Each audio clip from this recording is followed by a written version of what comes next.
It's why humility needs to be rediscovered.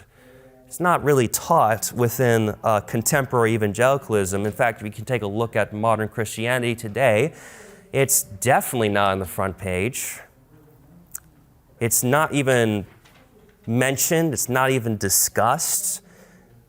Even Andrew Murray, who 200 years ago was a pastor, I think, of a church, he notes this problem in this book, ironically, Humility, right here.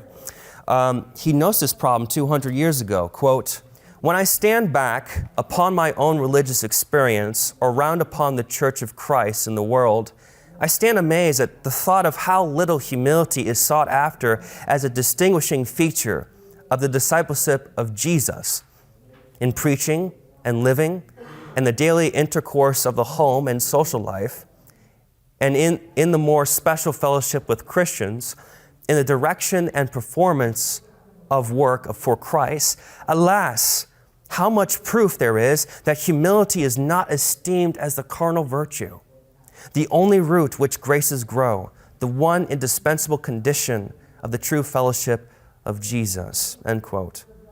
Andrew Murray writes much more wonderfully about how humility is not sought after even within the church, partly because of the lack of expositional preaching, but it's just not sought after.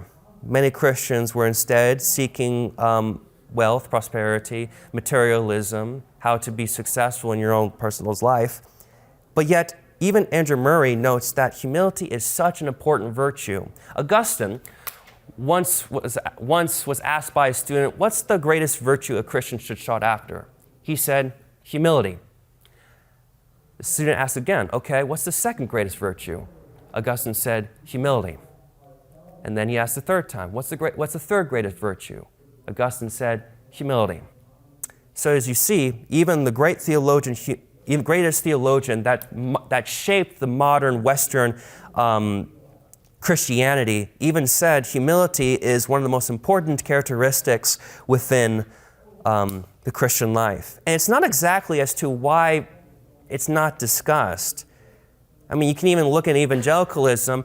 Humility is often dethroned in favor of pride. You can take a look at the theological left and you can see the whole plethora of colors with pride.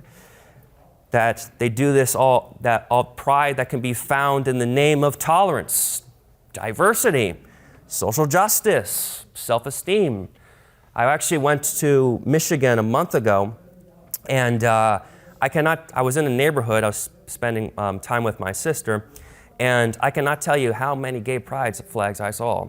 Every lawn, I just kept seeing gay pride after gay pride after gay pride. I kept seeing churches having these signs up. I kept seeing Black Lives Matter. I just keep seeing this pride being up in front and center in regards to pride. But even though there's many problems with the theological left, I would say also some conservative churches do have the same problems, but not in the same of social justice and such. Instead, it seems to be pride in numbers of converts. How many conversions did we have this week? I actually read a quote, a church slogan that said that these hands have greeted over 600,000 converts. It's kind of terrifying to think how many were born again, how many were actually, died themselves, take up a cross and follow Christ. I mean, these big mega churches, they tend to have flashy advertisements, emotional trailer series, catchy titles and slogans, instead of churches seen as a place where we can serve and worship a holy God. Instead, it's seen as a business. Churches these days tend to pride themselves in their wealth, their finances, and even sometimes their liturgy. Like sometimes, my worship is better than your worship. We have to have this structure and everything else is weird. And to further the point a little bit, there's this Instagram account I follow. It's called Preachers and Sneakers. I don't know if you guys heard of them. Preachers and Sneakers, it was started by this guy who in the military, he tells us, in the military, he became fascinated with sneakers. And so when he when he finished his military service, he then went and did a DJ service on the side. And after a late night, he decided to live stream a church service. And he live streamed Elevation worship music. And he saw the lead singer and saw, wait a minute, those kicks that he's wearing, those pair of shoes he's wearing, those seem kind of expensive. And so he Googled it and found that the pair of sneakers that the Elevation worship leader was wearing was over $900. And so he then said, like, wait, what is this? Is this part of Christianity?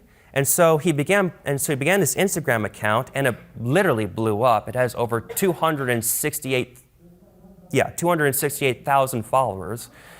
And all he does is just show the apparel that these contemporary pastors are wearing and show them how much they actually cost. And it's pretty ridiculous of how much they have. There are many, many photos of Steve Furtick, Paula White, T.D. Jakes. They're just wearing sneakers that are well over $1,000, sweatshirts nearly $2,000. It's insane. Now, some people might say, but there's nothing wrong with buying expensive apparel? No, that's not it. But if you keep buying expensive apparel, what does that really say about your heart? Where does your money go? How you spend your money reveals the state of your heart. So as you see, like, humility is not the center of many major evangelical conferences or books. It's because, frankly, it's not a subject that people care about. And like, for example, like these two books that Ron Reed gave to me are probably one of the best books on humility, and this other book, but besides that, nothing really touches the subject of Christian humility. Instead, often it's centered on marriages or finances, how to be a man, how to have world missions or gospel presentations. But it's such an important virtue that needs to be recovered, because did not Jesus say on the Sermon on the Mount in Matthew 5, "Blessed are the meek, for they shall inherit the earth"? Jesus was preaching and expounding blessings that the believer will experience if they follow these commands. And these blessings, they describe an ideal form of what it means to be a disciple of Christ and the blessings that it brings, not in a material sense, but in a spiritual sense. And in this particular case, Jesus said, blessed, or another way to say it is happy, happy are those who are meek. The Greek word for meek there is paros, which means mild or soft.